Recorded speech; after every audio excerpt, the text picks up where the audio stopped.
Hello, my name is Mark Taylor, and welcome to the Education on Fire podcast. The place for creative and inspiring learning from around the world. Listen to teachers, parents and mentors share how they are supporting children to live their best authentic life and are proving to be a guiding light to us all. Hello, welcome back to the Education on Fire podcast. I really appreciate you joining me again, and I love it when I have a conversation with someone who just makes me feel like I'm not the only person in the world that feels like the system could be different, the way we learn could be different, and how we can support children being differently. And my guest today has been doing that for decades, so I really hope you enjoy this conversation. It's Bill Coplin, and he is an award-winning professor and the founder of the undergraduate policy studies major at the top-ranked Maxwell School of Citizenship and Public Affairs at Syracuse University. He's a social innovator and is committed to transforming high school and college education into a well-rounded experience that promotes professional skill development for real-world application. Throughout his tenure, he's dedicated his 65-year career to education reform across academia and for the public through teaching, advising and consulting. I really hope you enjoy this conversation as much as I did with Bill Coplin. Hi Bill, thank you so much for joining us here on the Education on Fire podcast. I love this idea of someone who has so much experience in education to kind of see through the different versions of the system, different versions of learning, but I also like the fact there's obviously always a common thread and also a directory of way things may be changing, hopefully quicker than we hope, but maybe not, we'll see. Anyway, thanks so much for being here today. Glad to be here. I'm looking forward to our conversation. So why don't we start with that amazing amount of knowledge that you have? Give us a sort of a very sort of concise idea of where that sort of academic background and learnings come from. Okay, so my father had an 8th grade education, I believe, and was taught that if I go to college, I'd get a job. Then I went to college, and they taught me Chaucer. The English professor taught me Chaucer. And why is he doing this? Chaucer doesn't even write English. I didn't even have any clue what this was about. And then I started to realize he was a great professor. He loved Chaucer. He wanted me to love Chaucer, but I didn't want to love Chaucer. I wasn't interested in that. I'm not a scholar. That happened to me when I was 16 years old when I started college. And I've been on the warpath now for 60 years because it's just not right. It misses the mark. It creates a bait and switch college liberal arts sort of framework where come to college to get a job. Oh, you're here, become a scholar, and if you become a scholar, you will be successful, which we know is not true. Um, it may help, it may not help. So that's been my path. So I went to Hopkins, I graduated, and I was interested in international relations. So I applied for the Foreign Service at 20, and then when they interviewed me, they said I was too young. But in the meantime, I had decided to go to graduate school at American University, and it was a school of international service, which is not really scholarly, but it was in Washington, and they trained CIA people, that kind of stuff. And while I was there, I started teaching. They liked me there. I did very well. I started teaching, and I was wound up in my second and third year teaching like 4 courses a semester, and I loved it. And I thought I'd be a professor because I thought professors teach. I didn't really understand that's the secondary job. That's not the primary job. Then I got a job, and a lot of things happened, and then I realized that I published a lot, but I realized that I wasn't really helping my students because I was focused on all this publication. So I went to the dean, it was at Wayne State, and said, I want to teach the big freshman course. And he said, it had 2,000 students, okay, and I was going to run it with graduate students. And he said, no, you can't do that. And I said, why? He said, because you got to keep publishing. We have to be famous. Wayne State wants to be the Detroit. And University of Michigan wants to be the Harvard of Michigan. So it's this thing. And I said, well, I'm leaving. So I got fortunately into Syracuse University. And then I went over a program that was falling apart. The dean liked me and he put me in there over the opposition of the faculty. And it gave me my own course numbers and no faculty. So I had control of content. So I created a new major called the Policy Studies major in 78, and today it's one of the biggest majors in the social sciences. Um, and then the major was set up to prepare people to do well and do good, give them the skills. It wasn't articulated at the time, but now I realize that's what I was doing. And I had a bunch of just some key courses that it did it. The main course was a student would write a paper for an agency like the Boys and Girls Club. We're using data.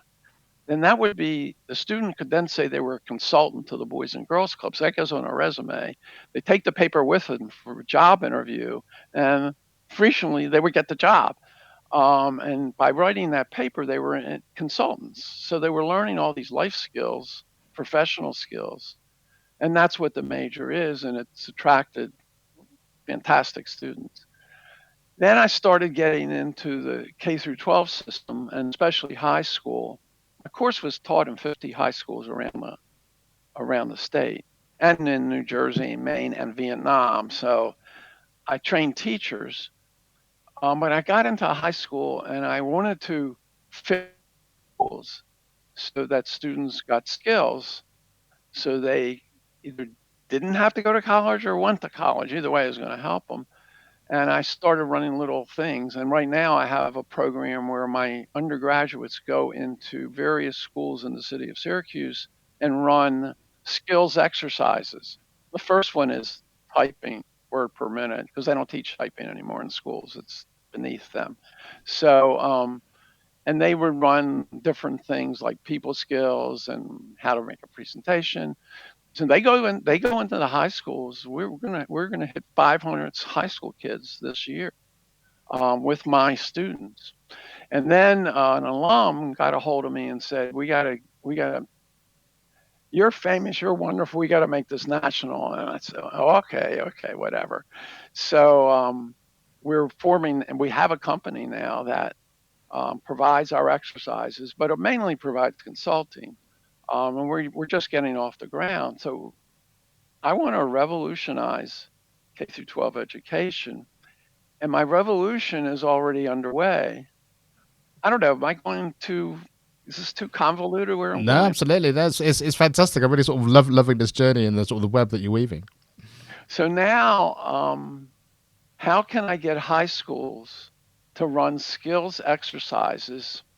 And I realized right away, I don't want to create big programs. I don't necessarily want to create new courses. I want these little skills exercises to be sprinkled in all courses. And so that's where I am now. And the big barrier is getting teachers to do it because they're so overstressed, overworked, controlled by the state and the school board. There are these standards which are ridiculous. They're all mostly content standards, um, and the content is, I don't think, useful in most cases. Well, now the argument against this, well, it develops their mind so they can think critically, and it might be BS. You got no evidence of that. What are you talking about? Um, so so now I'm trying to get them to focus on skills, and while they're teaching the content, also do the skills. I mean, even a history teacher is going to make kids write term papers, should have the kids practice typing. That's the most extreme form of this, and practice interviewing so they could interview people. Um, just see what they're doing with the content is really helping them practice skills. And the only way you get skills is by practicing them. And by the way, you don't teach skills, students don't learn skills, you coach skills, and students develop skills. And that contrast is revolutionary because That's the whole amazing. Yeah. education system is based on something else. Yeah, and certainly as a musician and a music educator, I mean that's what I'm doing most of the time. I often say to my pupils, I can't do it for you. I can explain, I can demonstrate, I can guide, but it's your practice, it's your repetition, it's your learning that sort of makes all that difference. And so you sort of mentioned there the typing and interviewing. What are there sort of a group of skills that you're sort of promoting? Yeah, I have 10 skill sets with 38 skills. If you go to my website, billcoplin.com, and hit Skills Win, you can get the list of the skills. It's based on a book I published in 2004 called 10 Things Employers Want You to Learn in College. And there's 10 skill sets, and they run the gamut from motivation, I call it taking responsibility is my first skill set. My last skill set is problem solving. But in it is verbal communications, written communications, getting along with people, influencing people, quantitative analysis, information searching, the kinds of things that everybody has to do, um, that students don't practice enough. And part of it's the students' fault because they want A's, and therefore they're not, their goal is the way they operate is minimum amount of effort, maximum grade. How can I get an A and do nothing? That's where they start. And so how can they learn anything that way? What are they doing? So this breaks that mold. The other problem with getting it accepted by teachers is not only are they overworked, over controlled, they're resistant to change. Everybody is. Um, and they don't have the manpower. Because if you're coaching somebody, let's say, to learn how to do Excel, what are you going to do? Run around a room with 30 kids and help each one of them? You can't do it. So there's strategies that I've developed over the years where classmates teach them, where I have teaching assistants who are undergraduates. And even that can be done at the high school level. Um, and but they need help, and the help has to come primarily from the students. So now we're entering a really revolutionary idea that the students are partners in education with the teacher. And teachers don't like that because they're sharing power, and they become teachers because they're on a power trip anyway. They want the kids to love what they love, right? So this is quite shocking to the teachers, but there are teachers that do this. I have 50 teachers who teach my course that way. At least they say they do. I think most of them do. They don't buy everything I say, but they see the light that you got to let the students learn. And you don't have that much control over it, by the way. So you have to motivate them. And I think music, theater, the kids who go through that are getting many of the skills that are not offered in the regular curriculum, Yeah, and the sad thing right? is, of course, it's coming out of the curriculum more and more, isn't it? As well, that's something which could be embedded in a way, even if you have to keep the other stuff at the moment. Right. Yeah, like I say, the time disappears, and I'm curious. With your sort of wealth of experience, and like I say, this isn't new to you. You were thinking the same thing when you were first starting. Why is there no joined up idea between the fact that, as we know, employers want these kind of skills, we know that children need to develop them in order to do it, and surely the education system's there to help bridge that gap, which is what it was done sort of industrial revolution time. That was the whole reason for doing it. Why is it not kind of morphed into that? What is it that's kind of made it get stuck, and can you see that changing? Yeah, I think my latest book I called The Pursuit of Equity, um, inclusiveness in the kingdom of liberal arts. That's the whole pitch of it. You think about it, how did education evolve? It came out of the churches. So what did they do in the churches? They talk, responsive reading. Then we go to now you're going to learn this, you're going to learn that. So they talk and they read, and now they take a test. Um, so that's how it started. very interesting thing about this is Benjamin Franklin used to say there's a difference between ornamental education and useful education. And he was on my side at the beginning, and he got overwhelmed. He tried to start the University of Pennsylvania and basically quit because the scholars took over and they wouldn't let him. His idea was they should take gardening, stuff like useful.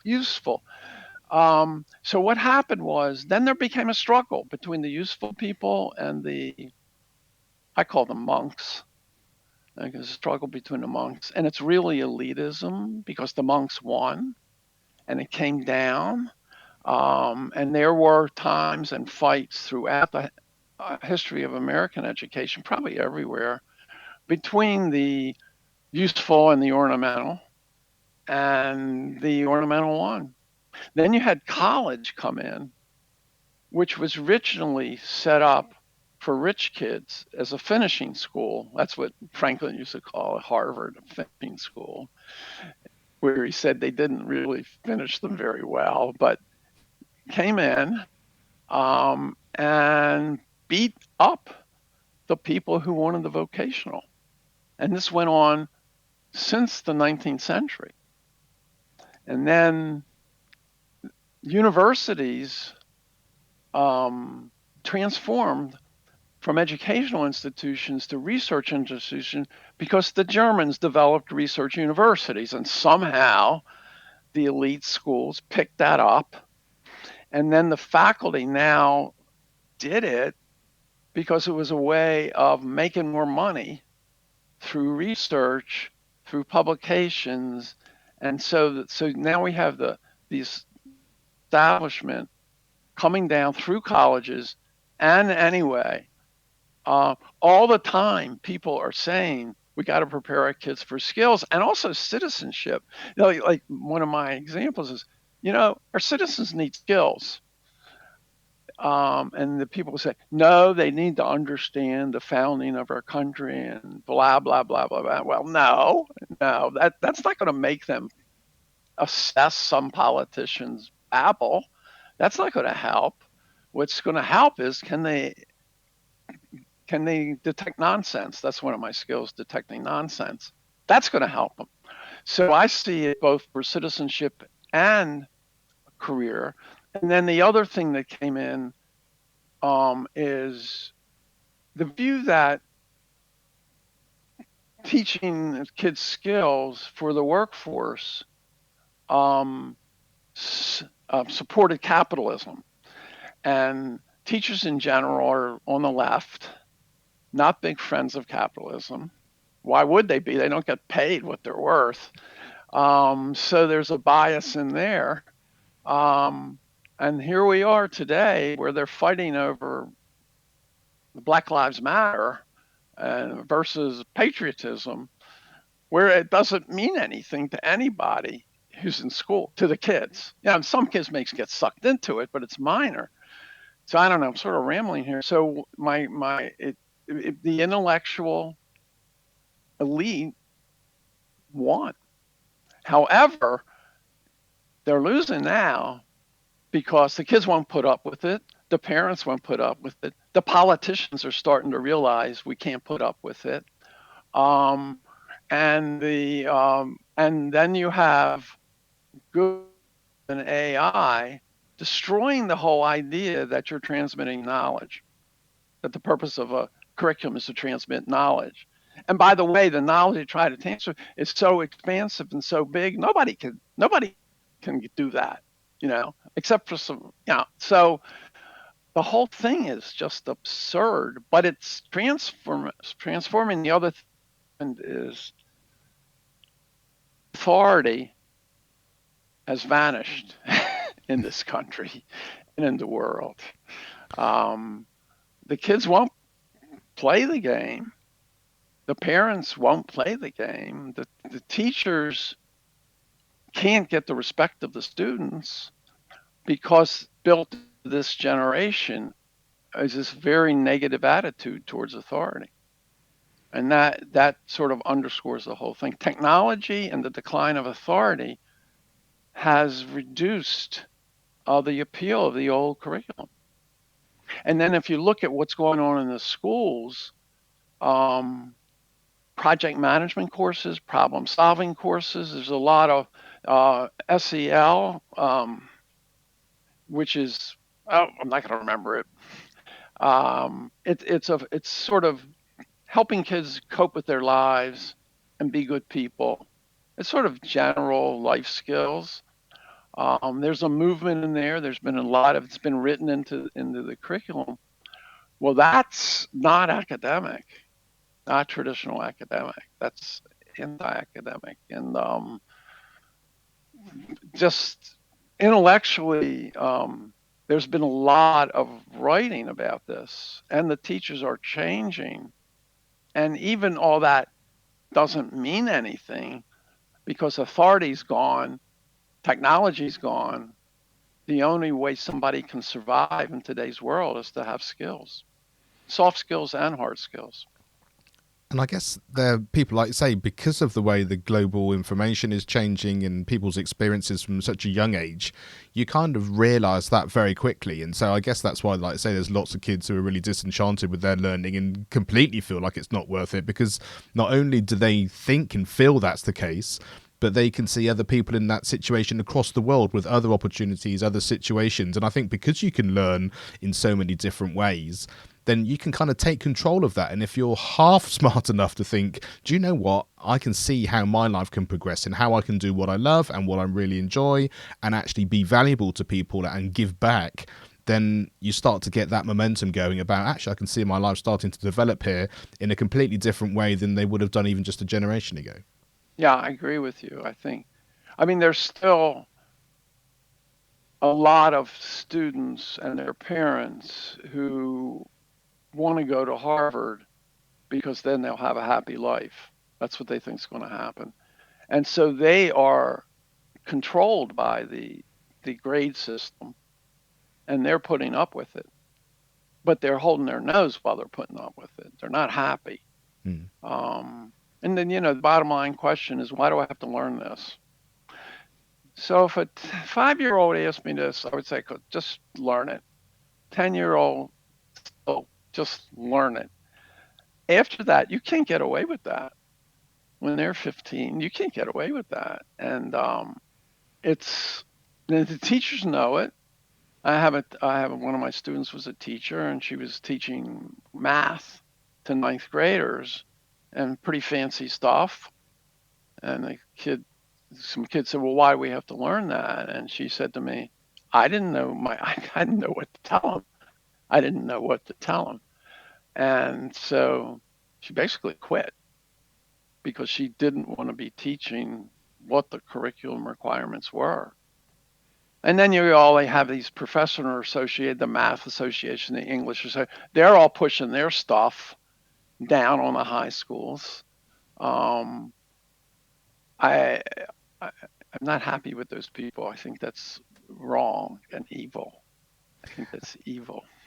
And I saw something very recently on social media, and it was somebody that I know who was saying, look, it can look different, and they're involved in a type of school that looks completely different, and it's absolutely fantastic. But it's well, relatively everything's only a handful of pupils unless you're in the mainstream sector. And someone responded and said, look, we couldn't agree more with your ethos, what you're doing, and what those people have the opportunity to do. But the whole education system, certainly in the West, is geared around the fact most parents are working full time. There's a childcare issue that people need to be somewhere safe. It's not just about that. As soon as you start taking that away, even if it's better for education and better for the children and their well-being, and that's a whole different conversation. The economics don't work in that way because there's no way for that to survive. So that's never going to change in the immediate term. So even if it's an idealistic way and you even know it's where it might be positively, you can push it to go forward, no one can quite see how that's going to happen without a kind of almost like a seismic shift, which takes us into how things changed in the pandemic but then went straight back again. But again, that's probably Right. another different conversation. Yeah, see, I've always thought what's done in extracurricular activities is more important than what's done in the classroom. I think sports um, provides many skills, and in some ways are more effective than the curriculum. It's discipline, teamwork. Think about it. It's all these things. And now at SU, the football players have to learn Excel because the plays are so complicated. They have to keep records and all that kind of stuff. So they're learning Excel. Meanwhile, three-quarters of the students who graduate S college can't do Excel. And Excel is the key to almost every job at some point. Somebody goes up the ladder. So so I think the extra running a student organization that does charity work, and you're the leader of it, and the employers know this. Like anybody who's a president of a sorority is going to get hired by corporate because they know they dealt with $1 million budget and they had this and they had that. Um, so the employers are changing.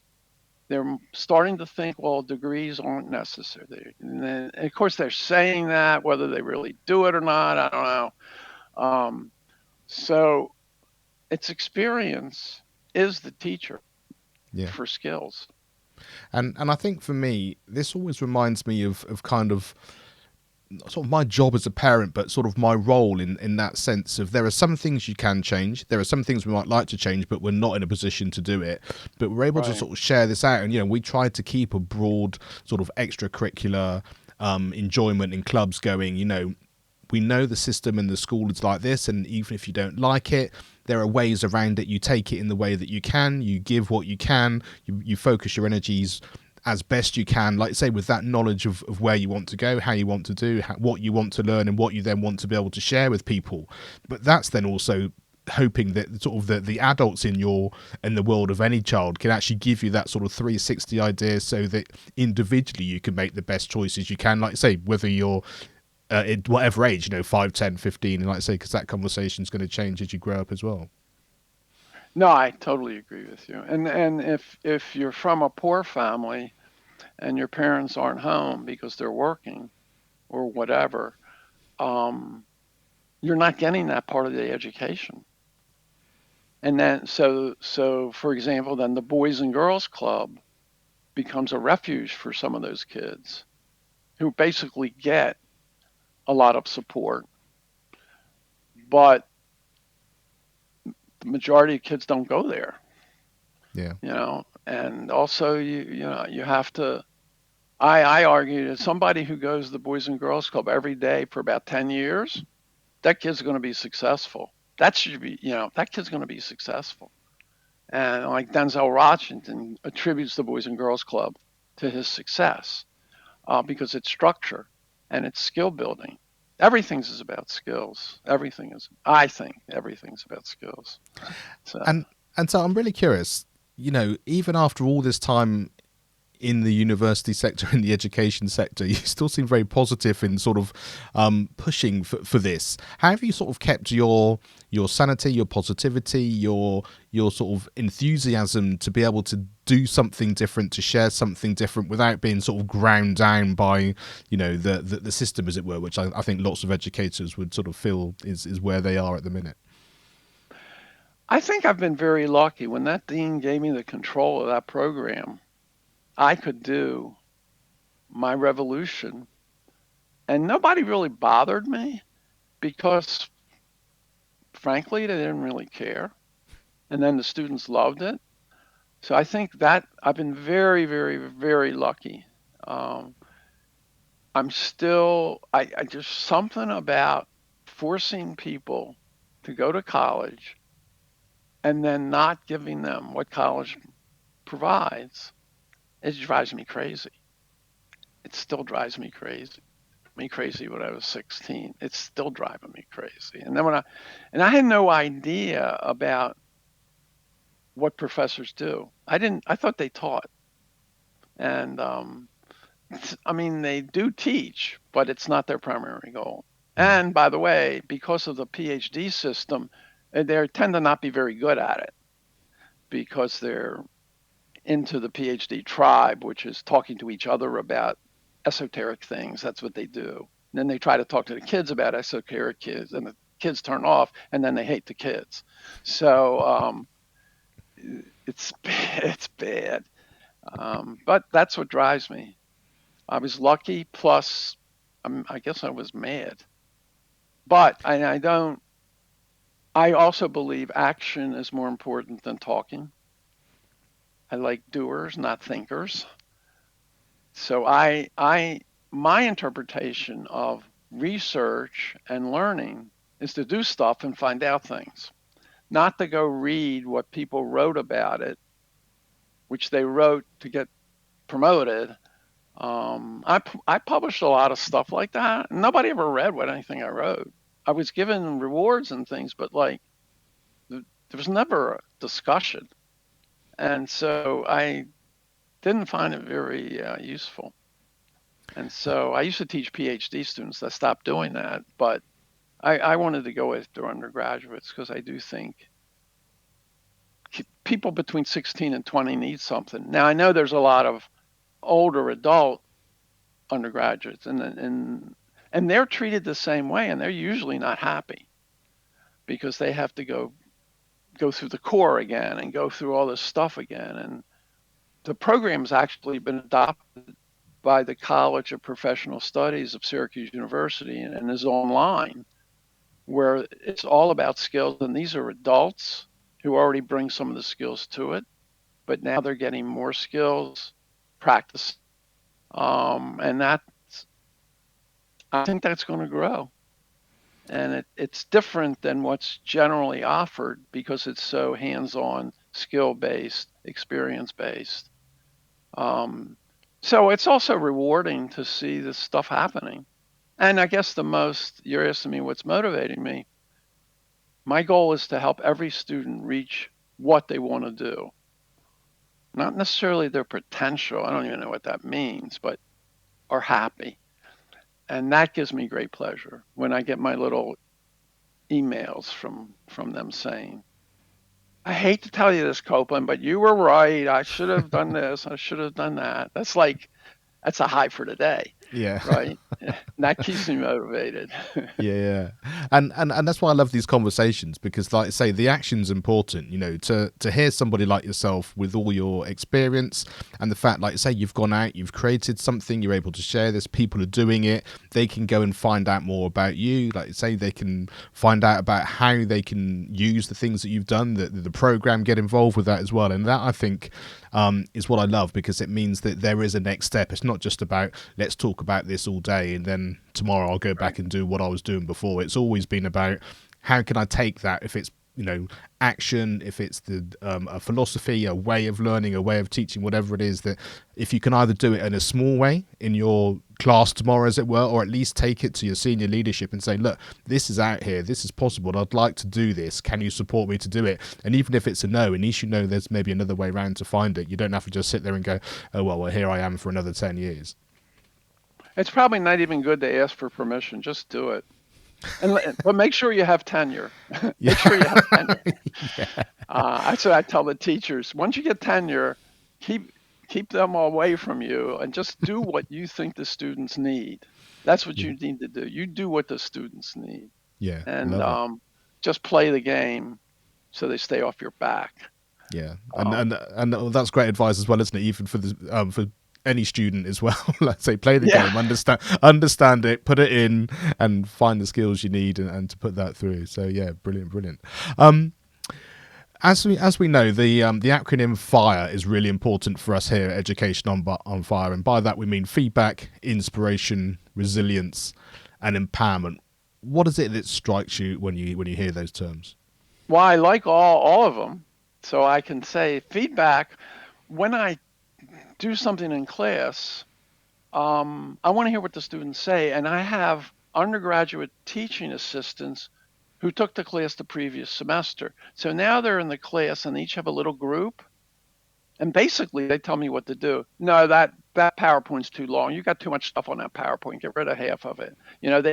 They give me feedback. You have to have feedback, and that's one of the problems I think with professors is they tend to not value feedback from they see it as an attack. I see it as helping me do my job better. Inspiration, I say my major helps you do well and do good, because I think people do want to do good, but the reality is they have to do well. They have to feed themselves before they feed other. And I think I'm very excited that students do want to improve their community. Resilience. I just keep going. The chancellor, one chancellor said, "You never give up. You're still talking about this." And yeah, I'm still talking about it. And then the empowerment thing. We need to empower the student to be a partner with the faculty member, a junior partner. You don't have to do what they tell you all the time, where they feel they have power to shape their education. And it's been really the key reason for the success of the major is because those undergraduate TAs then recruit more students and they become really very, very successful. And I think they become successful because they take the course as a freshman, and then all of a sudden, they can become a teaching assistant as a second semester freshman. And many, many of our most successful alumni said, "I didn't know if I was any good. I was in college. I didn't know. And then you made me a TA. And then I realized, hey, I must be good. And then I was a TA and I helped you prove the course. And I felt I had some power based on my own ability." Because the system's set up to really reduce power. It's to take a power away from the student, and they make the student controlled by grades. And that's unempowering. And there are some educators who've written about this, but they've written about it, but they haven't done much about it. But I think if you look at some great educational innovation, that the students are empowered. Yeah. And I think for me, what you said there is probably the key to everything, is the fact that even understanding that you are in a system and the reason why it's there for good or bad, or good or bad for you as well as good or bad for society as well. I think as soon as you realise that you have the power and can be empowered to get what you need out of it, taking from different conversations, different opportunities, like say different clubs, the sports, the arts, all of those things, and that you're in the centre of it. And I think hearing someone like yourself saying, going to a great university seems like the thing you need to do, great grades seems to be the thing that you need to do, but to hear people saying, I'm not so sure that's necessarily the be all and end all. Right. Really is so important. And the more people hear that, and the more they hear different types of people saying that, and here's my journey, here's how I can get this, and here's how you can fulfill, like say, what it is that you'd like to do, and how you might be able to get there and find that next step. Then it's gonna be a really empowering way of moving forward. And in what you just said, I was thinking that what I'm trying to do is empower the student to feel they have control over their educational future. Because they'll ask me, well, should I take this or that? And I'll say, I don't know, should you? What are you getting out of it? Is this, they're so, the requirements are so constraining that they're not empowered. They're following the rules rather than, some kids will see through that right away, but some won't, and they'll be a senior and not knowing what they want to do next. So I think empowerment over your own education. Your education is your responsibility, it's not mine. And you have to say that to them. And they don't necessarily think of it that way, because there's so much constraint on them. Yeah. It's such an important factor. And I think also taking that forward as well, like say with teachers and people in the profession as well, it's your career, it's your profession, the way you show up either in a situation you don't want to be, or how you morph that and change that. And like you say, hopefully the chips fall great and you get a dean that enables you to put yourself in a position that does it. But like, without doing anything, then you're certainly not going to change that forward. So I really appreciate our time together today, and also the conversation and the work that you're doing. And just before we leave, do please tell people where they can find out more about you, and of course you've got your podcast as well. So the best thing is to go Bill Coplin, COPLIN.com. And then you can look at the books I've written. I wrote a book called A Happy Professor that I think professors and teachers would like to read. And then there's the whole skills win on that. If you go there, my email's there. I answer my email. So email me. We can have a conversation, or I can send you stuff because I want to help you be happy by impacting students. So BillCoplin.com. It's the best way to do it. Well, what a brilliant way to finish. Bill, thank you so much for everything you're doing and your continual support for everyone. And keep up the great work. Thank you, Mark. I had a lot of fun talking to you, which is important to have fun. Thank you. So thank you very much. I really hope you enjoyed today's conversation, and thank you so much for being part of the Education on Fire community. Links and details of today's podcast are in the description. And if you would like to support the show with a small donation, that's a wonderful way to help me bring you more creative and inspiring learning. Please visit educationonfire.com/support. And remember, education is not the filling of a pail, but the lighting of a fire.